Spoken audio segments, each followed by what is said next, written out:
Hi, my name is Angel Guzman, and I'm here today to talk about a sad but relevant topic, which is capital punishment.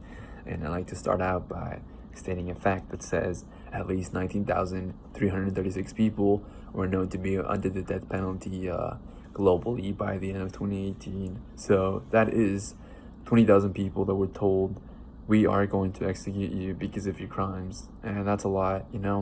Well, either way, how does this affect you, or why is it important to you? Well, let me talk about that. For starters, being American college students, you are soon to be taxpayers. And being a taxpayer, you are funding the death penalty in the nation. On the other hand, let's say for some reason you're not a taxpayer. Well, just by not speaking up on this matter, you're letting it happen. You're letting capital punishment occur without any hesitation. And no matter what religion you are, really, there is not a single one that says taking a life is okay. So, moving on, capital punishment is commonly referred to as cruel and unusual punishment. And it's a practice that is not recent, it's old, it's been used and it's been practiced for hundreds of years now.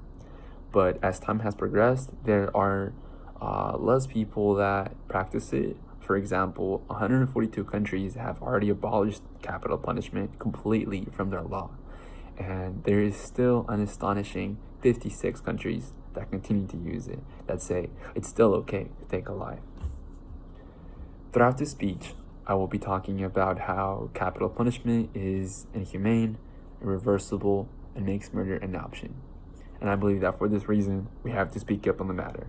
Why? So that authorities can abolish it, so it can be part of our law. Let's start with the first point, and that's the fact that it is inhumane. And really, because there is no form of killing that is acceptable. And as the definition inhumane says is without compassion for misery or suffering, cruel. And this is true of the capital punishment. And it's important to take this into account because even those that have committed murder or whatever crime they committed do not deserve to be killed. It's both morally and ethically wrong. And it's not a good solution because there is no evidence that proves that having capital punishment, as part of the law, decreases the number of crimes. And actually, in Canada, their crimes have decreased since they abolished capital punishment in 1974. So, talking about the point that capital punishment is irreversible, what I mean by that is that when someone is executed, there is no going back. And why is this important? Because there was a study done by the National Academy of Sciences, and they brought out the fact that at least 4% of death penalty recipients are likely to be innocent. So once they're executed, innocent or not, you can't bring them back. In fact, there's a little story that I have about Cameron Willingham from 1982 when he was convicted of arson murder in Texas. And in 2004, he was put to death by the death penalty. Well, in the whole case, the forensics later found out that the evidence that was used against them to declare him guilty was actually invalid. And this was later on, years later. So there is no bringing back an innocent man, which is why it's irreversible. For the third point, which I mentioned as making murder an option, the reason why I believe this is true is because capital punishment is frequently displayed publicly. For example, in the US, it's been broadcasted live for anybody to see. And this is saying that, yes, we executed a person for their crimes, so it's okay. Well, I have a little quote from Amnesty International's deputy director from Asia. He stated that all executions violate the right to life, and those carried out publicly are a gross affront to human dignity, which cannot be tolerated. Now, moving on to the second point, which is we're going to talk about power, because obviously we can't change the law without political authorities. And I believe that is the most effective way to end capital punishment. That is through the influence of those people who have power. For example, California's Governor Gavin Newsom, he recently placed a moratorium on executions. And it's great because in the state of California, now nobody can be executed under the death penalty until this moratorium is lifted. And that is just one of the steps that we have to take in order to end capital punishment, not only for one state, but also for the whole country. So what I mean by taking action, well, there's different points to take and there's different steps. Obviously, it's not an easy process and it's not short, but there are more people that continue to oppose it and that are joining this movement to stop this. For example, in 2006, the execution of Michael Morales was delayed, and the reason was because the two anesthesiologists that were appointed by court, they refused to partake in the execution. They said, no, we don't want to be the one to execute him, even though we were legally told to do this.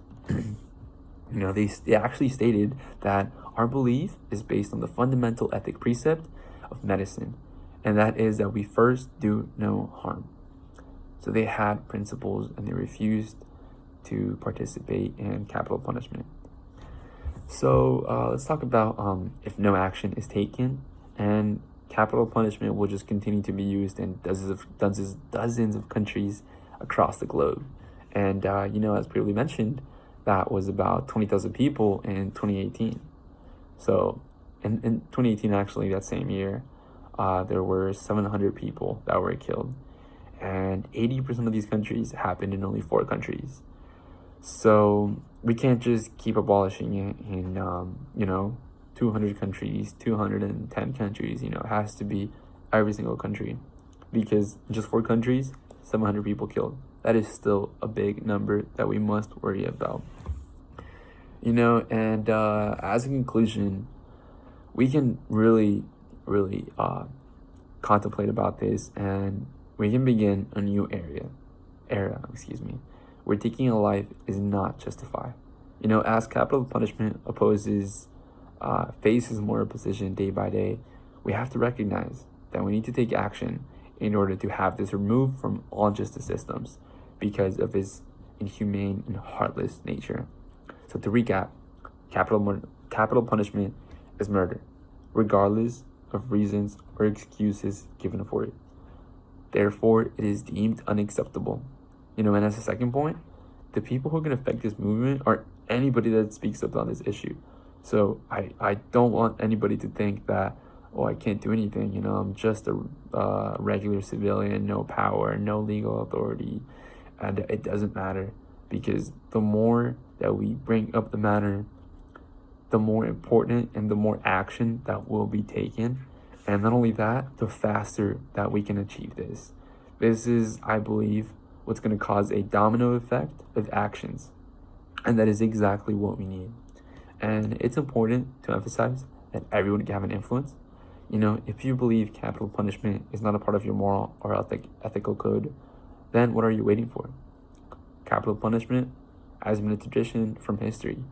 It is being practiced by over 50 countries and will continue to be used unless we do something about it. Only then will we put an end to 1,000 unjustifiable executions that are still to come.